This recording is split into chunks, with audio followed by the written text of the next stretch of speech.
a una competencia que es el desarrollo del pensamiento crítico.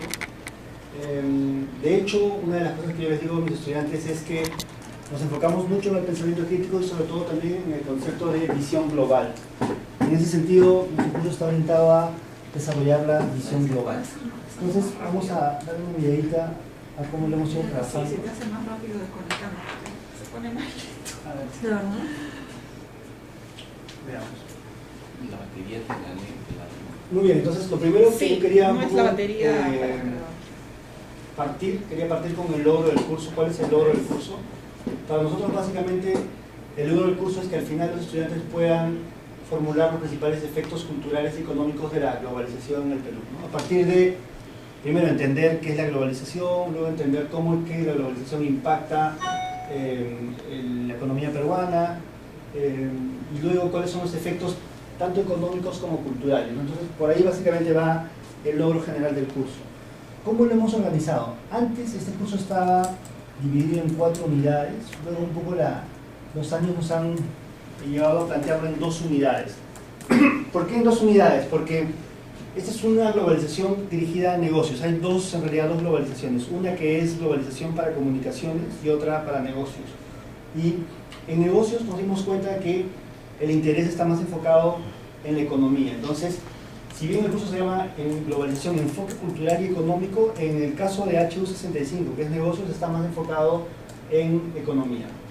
Entonces, en la primera unidad, básicamente lo que trabajamos es el concepto de globalización, y a partir de una serie de autores, que empezamos a leer y a discutir, ¿no? Toda la primera unidad es qué es la globalización, qué no es la globalización, porque es un concepto polisémico, ¿no? Entonces, hay varios autores que trabajamos aquí.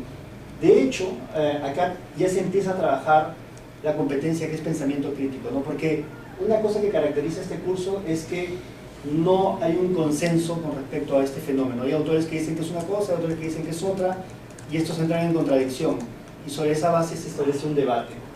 De hecho, el curso tiene un espíritu de debate constante a lo largo de las unidades. Desarrollado el concepto de globalización y sus diferentes enfoques, ahí vamos viendo también cómo esto se manifiesta a nivel en los mercados internacionales, y eso es la unidad número 1. En la unidad número 2 ya aterrizamos esto en cómo es que esto impacta en el Perú, ¿no?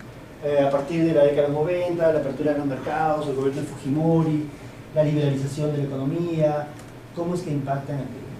Muy bien, yo me voy a enfocar básicamente en qué actividades desarrollamos para conseguir el logro, cómo es que trabajamos los profesores para conseguir el logro. Y lo primero que me gustaría compartir es el tema de las clases presenciales. Entonces, ¿cómo trabajamos en las clases presenciales? Básicamente lo organizamos, hay una estructura que tiene que ver con desafíos, ¿no? Entonces, los primeros 15 minutos, que son los de motivación, llegamos a la clase, les planteamos un desafío y ellos tienen que resolver este desafío. ¿Cuánto tiempo les damos? 15 minutos. Hay un juego que se llama el juego de los 15 minutos. Yo, con el temporizador del iPad, marco 15 minutos en la pantalla como si fuera la película 24, empieza 15, 14, 13, entonces va corriendo el tiempo y los chicos tienen que resolver en 15 minutos. Si en 15 minutos no resuelven y no me dan un entregable, pierden puntos en participación. Esto me ha ayudado mucho porque a veces hay gente que está chateando, que está haciendo cualquier cosa, y entonces sus compañeros les dicen: oye, mira, si no terminamos en 15 minutos perdemos, así que deja de chatear y ponte a trabajar. Y todas las clases comienzan siempre con un desafío.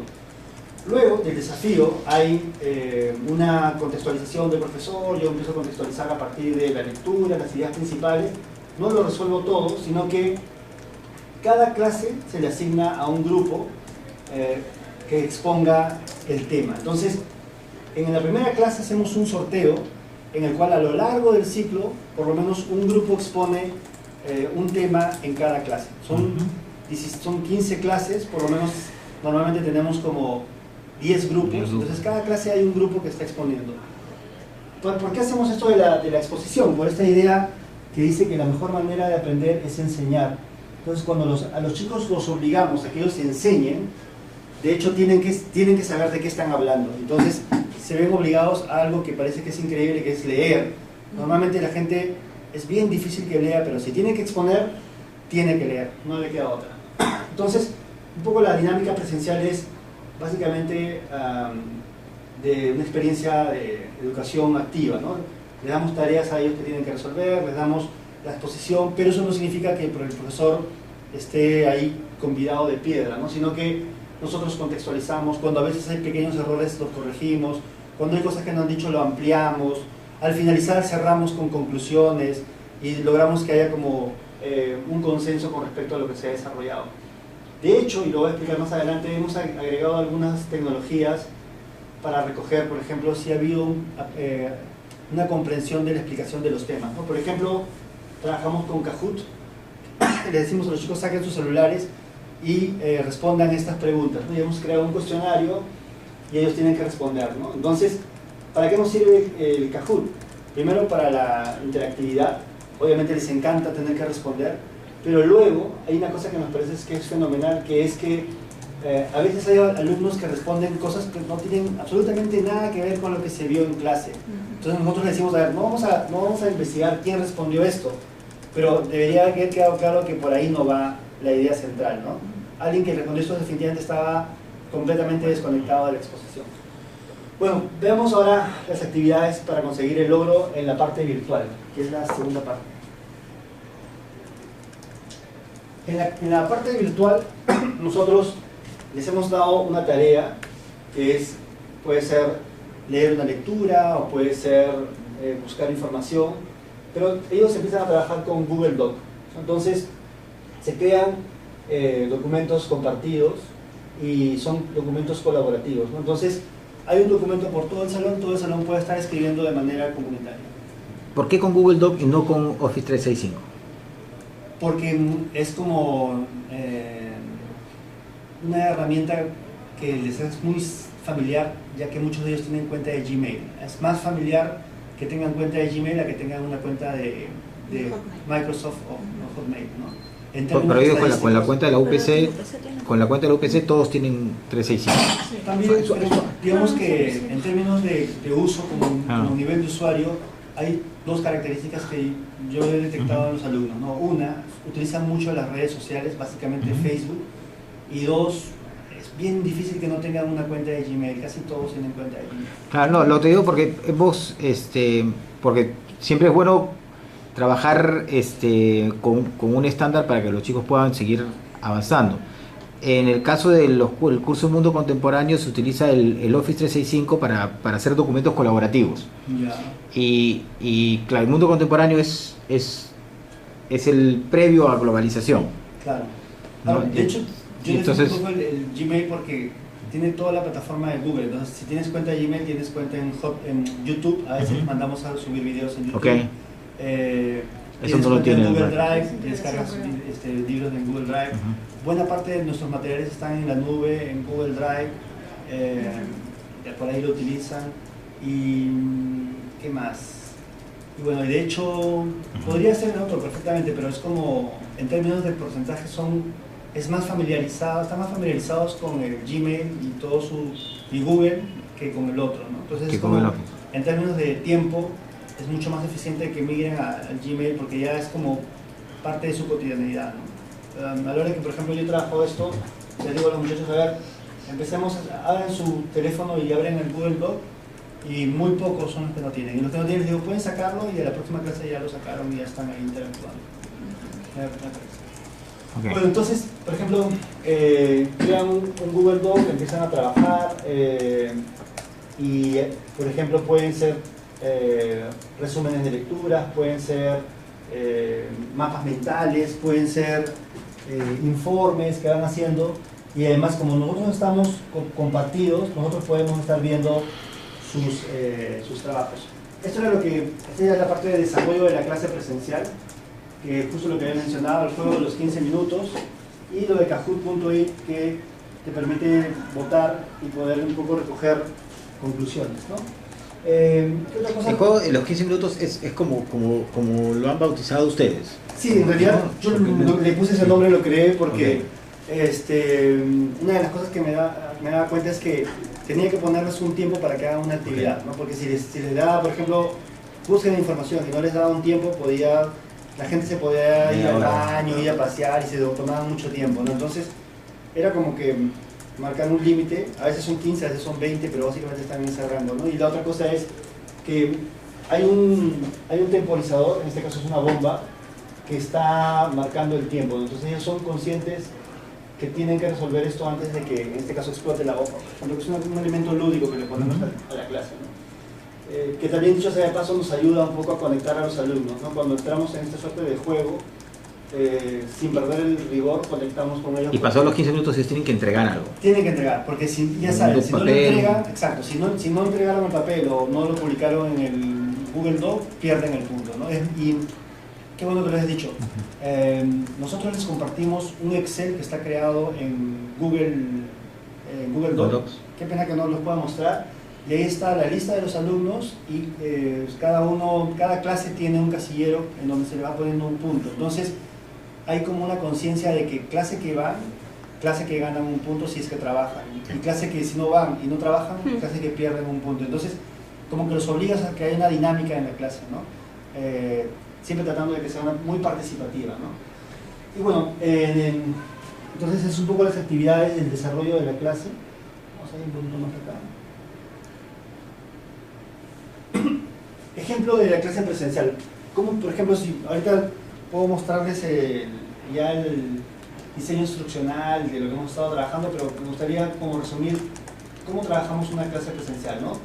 De hecho, en la clase presencial, en todas las clases siempre ponemos en la pizarra el logro y les explicamos cuál es el logro de la sesión, ¿no? Entonces, por ejemplo, en este caso, el logro de la sesión es que el estudiante analiza las características de las empresas retadoras en la nueva economía global y sus buenas prácticas. Entonces, por ejemplo, es una clase concreta, ¿no? ¿Qué actividades proponemos? ¿Cómo lo trabajamos? Planteamos un desafío, ¿no? Por ejemplo, puede ser un desafío es que este estudiante es un empresario que va a incursionar en el negocio de la ropa deportiva y qué haría a partir de lo desarrollado en la lectura con este negocio de la ropa deportiva, ¿no? Entonces, en la lectura le hablan, estar atento a la brecha de costos, no sé, una serie de recomendaciones que él tiene que hacer y hay ejemplos de buenas prácticas, ¿no? Entonces, si ha leído la lectura, él podría plantear que en su negocio de ropa deportiva puede aplicar tales y tales estrategias, ¿no? Entonces, entramos al tema sobre la base de una situación que él tiene que resolver, ¿no? Y eso no lo hace solo, lo trabaja en equipo. Entonces también acá los alumnos gestionan la información, porque lo primero que dicen es, ¿has leído? Y bueno, hay unos que no, otros que sí, ya, sí he leído. A ver, sacan sus cuadernos y ¿cómo lo resolveríamos? Y dicen, mira, yo me acuerdo que estos autores hablan de capacitar a las personas, hablan de innovar con ingenio, hablan de ubicar con precisión, hablan de coger la multiplicidad. Podríamos hacer esto, y se ponen a trabajar y a desarrollar cosas, ¿no? Eso es un ejemplo de clase presencial, ¿no? Hay mucho de participación del alumno, ¿no? Entonces, por ejemplo, hay de hecho una motivación muy fuerte. Siempre estamos remarcando, el logro tiene que ver con su carrera, el logro tiene que ver con el desarrollo de la competencia del curso, que es pensamiento crítico, el logro tiene que ver con la esencia del curso, que es visión global, y eso está clarísimo en los alumnos cada vez que trabajamos una clase. Segundo, los alumnos trabajan en equipo, aprenden a trabajar en equipo, ¿no? Entonces aprenden a gestionar la información, a organizarse. Por ejemplo, hay otro juego, que no lo he puesto acá, que se llama 15 minutos fuera del salón, ¿no? Entonces yo digo, tienen que desaparecerse del salón, ustedes si quieren se van a la cafetería, pero en 15 minutos tienen que traerme respondida una pregunta, yo les pongo una pregunta. Y bueno, les encanta por esta cuestión de salir fuera del salón, y entonces todos se desaparecen, pero lo interesante es que luego no es que se van a dormir, sino que ellos saben que si regresan sin nada, pierden. Entonces tú los ves que están ahí trabajando y los ves que están, aunque sea al costado del salón, pero están ahí, oye, ¿cómo resolvemos esto? ¿Qué hacemos aquí? ¿Qué hacemos acá? Y luego cuando regresan, a mí me permite consolidar la memoria del corto plazo a la memoria del largo plazo, ¿no? Porque ahí, cuando ellos regresan es cuando recién empezamos a decir, a ver, ¿por qué hiciste esto? ¿Cuál fue tu razonamiento? ¿Qué es lo que dice el autor? ¿Cómo lo aplicaste? Y entonces es como que entran en un engranaje y ya ganaste, para empezar, ya ganaste su atención. Si ganaste la atención, concentración, ya es mucho más fácil para mí ir trabajando los temas, ¿no? De hecho, yo también hago una labor que es introducir en el tema, contextualizarlo. En algunas clases, y está en el diseño instruccional, trabajamos con videos siempre ponemos los videos que complementan las lecturas. Casi todas nuestras clases siempre hay videos. Los profesores de globalización nos tomamos bastante tiempo en seleccionar videos. Todo el tiempo estamos viendo documentales o videos que puedan servir para complementar lo que dicen las lecturas, ¿no? Y luego los alumnos proponen soluciones, trabajan cooperativamente y luego hay dos cosas más para cerrar. Uno es que sale un grupo a exponer. Sale el grupo a exponer. Eso a mí, por ejemplo, me he dado cuenta que es una maravilla porque cuando tú le pasas la pelota a un jugador y no centralizas toda la jugada, el mismo salón lo agradece. Entonces, cuando ya el profesor no es el único protagonista que está en el centro del aula y le das más bien la pelota al alumno, si es un alumno que ha hecho su tarea, le prestan atención. Si es un alumno que no ha hecho su tarea, de hecho, mi misión es decirle, oye, así no es, tú has entendido mal, esta parte le explico mejor, pero ya ahí yo entro para reemplazar al alumno que no está funcionando bien. Pero cuando el alumno ha hecho su tarea, es una maravilla porque el hecho de que salga el alumno a exponer ya implica como un respiro para ellos en cuanto a su atención, dado que es un nuevo elemento, hay una novedad y por lo tanto les contribuye a que tengan más atención, ¿no? Como son grupos de 5, se van intercalando los expositores y entonces hay como mayor frescura y rotación de voces, ¿no? De hecho, una de las cosas que yo les pido también a la hora de exponer es nunca quiero que los 5 estén parados con tristeza en el escenario, porque a veces se paran y están así. Yo digo, por favor, no quiero verlos así tristes, por favor, siéntense. Tiene que haber una persona adelante y alguien que maneja el PowerPoint, y luego, como si fueran corredores de posta, se van pasando la posta y van pasando el otro, ¿no? Y también hago mucho en esta parte de exposición. Mi curso no tiene que ver con exponer, pero me parece que esto es clave para los efectos del logro, que es que los alumnos tienen que llegar a sus compañeros, ¿no? Es decir, tienen que emocionarlos, tienen que ponerles ejemplos, tienen que decirlos con sus propias palabras, porque hay alumnos que a veces memorizan palabra por palabra, y cuando tú le dices, a ver, dímelo con tus propias palabras, ¿de qué se trata esto? No sé. Entonces, siempre remarco, no quiero que repitas como una grabadora o un loro, dime con tus propias palabras, con ejemplos concretos de tu realidad. Y de hecho, cuando hay alumnos que lo hacen, genial, porque incluso como utilizan referencias de acuerdo a su edad, conectan incluso mejor con el público, ¿no? Y bueno, al final yo cierro con las conclusiones, ¿no? Todas las clases, absolutamente todas, está apuntado en la parte de acá. Así como en la primera parte pongo el logro del curso, en la parte de acá yo pongo la agenda. En la agenda les digo que los estudiantes son ansiosos y que por lo tanto voy a poner detalladamente cómo se va a resolver la clase como una suerte de guión, de tal manera que si alguien se va de la clase sabe en qué parte se quedó, o si alguien quiere irse sabe cuánto falta de la clase. Y siempre al final está conclusiones. Entonces las conclusiones yo las hago con ellos. Yo a veces hablo demasiado, entonces yo le digo, por favor, no permitan que hable demasiado, hablen ustedes, y entonces las conclusiones me ayudan a no hablar, porque yo marco números del 1 al 5 y empiezo a ver, conclusión, fila 1, ¿cuál es tu conclusión? Pásale un chico. Fila 2, ¿cuál es tu conclusión? Pásale otro chico. Hasta las 5 filas. Voluntarios, alguien que quiera, los hago competir imaginariamente. Les digo, bien, sus compañeros de la clase de lunes me dieron 7 conclusiones, entonces pueden que ser 8, no pueden hacer 7. Y hay uno por ahí que tiene espíritu competitivo, ya, a ver, yo tengo una conclusión, y entonces finalmente salen las 8 conclusiones. Otra cosa más para cerrar esto es que me he dado cuenta que hay muchos estudiantes que no toman apuntes, entonces remarco un montón. Le digo, miren muchachos, esto es gestión de la información, tomen apuntes, ¿no? Porque al final, a la hora que ustedes estudien, si ni siquiera han apuntado, menos van a entender la lectura. Entonces los obligo a sacar el papel, a tomar notas, ya sea en su iPad, en su computadora o en su blog de notas, las ideas centrales, ¿no? Muy bien. Ejemplo de clase virtual. ¿Cómo se desarrolla una clase virtual? Bueno, normalmente en todas las clases hay lecturas, porque este es un curso que en realidad debería llamarse comprensión lectora, porque es clase, lectura, clase, lectura, clase, lectura. Pero en esta clase virtual la lectura se traduce, por ejemplo, en la participación que ellos pueden llevar a cabo en un foro, o puede traducirse en un cuestionario en línea que ellos van a responder, o puede traducirse en la elaboración de un mapa mental, o puede traducirse en la escritura de un ensayo. Esto normalmente lo trabajan en equipo, ¿no?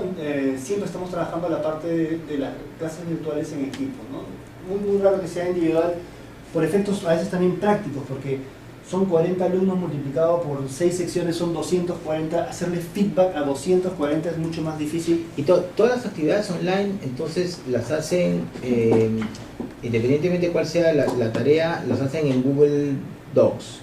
No necesariamente, por ejemplo, pueden hacer en Google Doc, o por ejemplo en algunos casos pueden hacer cuestionarios del aula virtual, Okay. o en algunos casos pueden hacer Mindomo, por ejemplo, que es para mapas mentales, o en algunos casos pueden hacer, por ejemplo, investigación en YouTube. Por ejemplo, hay una tarea en la cual ellos tienen que buscar en YouTube entrevistas a empresarios peruanos que se hayan internacionalizado, y a veces hay gente que cuelga programas como programas de Canal N de Bruno Yufra, sobre economía, negocios, y entonces ellos buscan en estos canales una entrevista, no sé, a Renzo Costa, que se ha internacionalizado en el mercado chileno.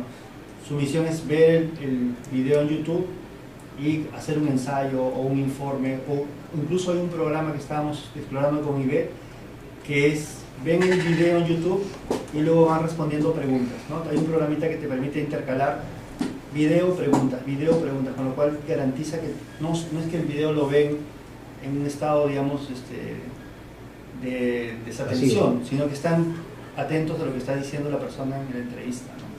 Está bueno. ¿Cómo se llama esa aplicación? ¿Cómo se llama? Lo tengo ahí te lo puedo pasar por correo, ¿no? Ahorita no me acuerdo nombres. Creo que lo tengo en mi iPad. Le tomas un video de YouTube y le agregas preguntas para que vayan saliendo durante el video. O sea, Exacto. la propuesta, tanto para las lecturas como para los videos mayores a 10 minutos, es colocar hitos, puntos de reflexión, para que tanto la lectura como el video sea más fluido y sea acompañado para el alumno, porque lo que indicaban tanto Daniel como Jorge del otro curso de globalización es que a los alumnos les costaba mucho leer. Entonces, y también revisar el video completo. Entonces si ven un video y que les van apareciendo preguntas, por lo menos les van para que sea mucho más guiado ese proceso. marcando hitos de avance. Okay. Exactamente.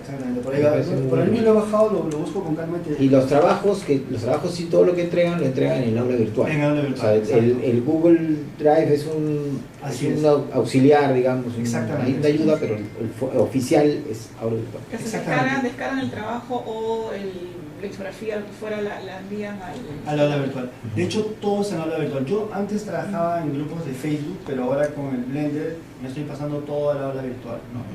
Que es un cambio que estoy haciendo ahora.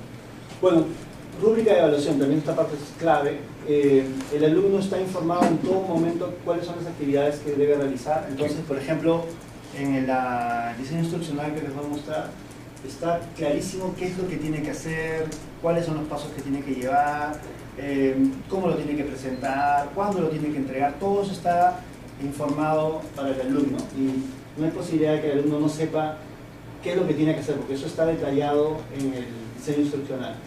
Y luego también está detallado cómo es que se le va a calificar a partir de una rúbrica, ¿no? Entonces, por ejemplo, utilizó 2 fuentes, tantos puntos; utilizó más de 2 fuentes, tantos puntos; realizó, no sé, un ensayo en el cual incorporó 3 ideas del autor, tantos puntos.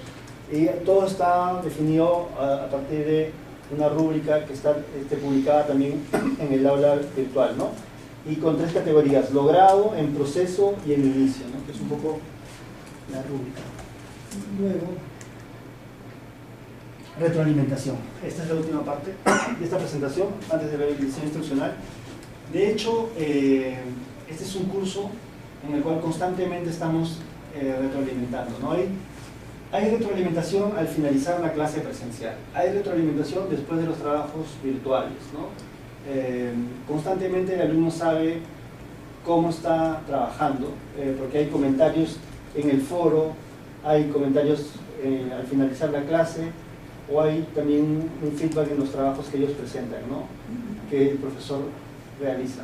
Entonces, básicamente así es como hemos encarado el tema de la renderización de globalización. Y bueno, y luego está el diseño instruccional, que lo puedo... Pero yo creo que no lo presentamos ahora, en todo caso después lo podemos revisar con Marisabel No, porque lo has explicado muy bien, está clara la metodología, qué es lo que quieres conseguir con el curso. ¿No? ¿Ustedes tienen algún comentario? Yo quisiera preguntarte Sí, ¿no? cómo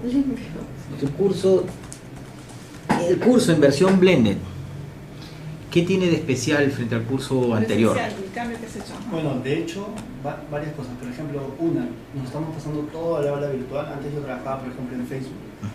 Dos, hay una, digamos, hay tareas que ahora están, digamos, mejor definidas con respecto a actividades que tienen que hacer los alumnos fuera de clases, que antes normalmente nosotros les decíamos antes, mira, tienes que leer la lectura y nos vemos la próxima clase. Ahora ellos tienen que hacer una determinada tarea. Y no leían. Y no leían para la próxima clase, o sí leían. Bueno, algunos leían, otros no leían, pero en este caso ya todos sobre la base de evidencias, ¿no? Entonces me traen un mapa mental, me traen un ensayo, me traen un artículo, y ya son evidencias de cosas que hacen, ¿no? Otra cosa también creo que es un cambio interesante es que como estamos, digamos, planificando las clases de una manera muy detallada, entonces también es muy detallado las instrucciones. ¿Qué es lo que tienen que hacer? ¿Cuándo lo tienen que hacer? ¿Dónde lo tienen que hacer? ¿Dónde lo tienen que publicar? ¿Cuáles son los puntajes? Está muy detallado, tanto en el presencial como en el virtual, ¿no? Bueno, esa parte es la parte que... En términos de la carga de trabajo para el alumno y para el docente, ¿crees que ahora Sí. va a ser mucho mayor? Sí, definitivamente, ¿no? Porque ahora, de hecho, tener que lidiar con el feedback de los alumnos implica también sentarse, revisar las tareas y normalmente está programado 1 hora, pero la práctica nos dirá cuánto nos va a tomar eso, ¿no? En teoría, supuestamente es 1 hora, de repente es más de 1 hora, no lo sabemos. Lo que pueden hacer un poco ahí es balancear las actividades que tienen. Bueno, feedback puedes tener eso, el trabajo grupal les va a ayudar un montón, pero si es cuestión de calificar, de repente trabajando también por unidades, ¿no? Y no cargarse tanto. Porque es 1 hora online. 1 hora online. Dos presenciales, 1 online. Exactamente. Sí, no debería haber mucha la calificación para las actividades online, ¿cómo se va a hacer? Sí, ahí están definidas, ¿no? Por ejemplo, en la rúbrica de las notas, ahí cada actividad tiene un puntaje, ¿no? Por ejemplo, al igual que la actividad presencial que ellos hacen en clase, que tiene un punto, igual la actividad que ellos presentan también tiene un puntaje. Y van ganando y se va poniendo en la hoja Excel cómo han ido ganando puntos. Exactamente. ¿Sí nos mostraste el sistema de evaluación o no? Sí. Ajá. Así es. De hecho, es casi como bien planificado en el sentido incluso hasta de la evaluación, ¿no? Porque como se les comparte la información, ellos saben cómo van yendo clase a clase, cómo van yendo, ¿no? Tienen como un mapeo de cómo les está yendo. Ya, perfecto. Mil gracias. Sí. Está bien, ¿no? Felicitaciones.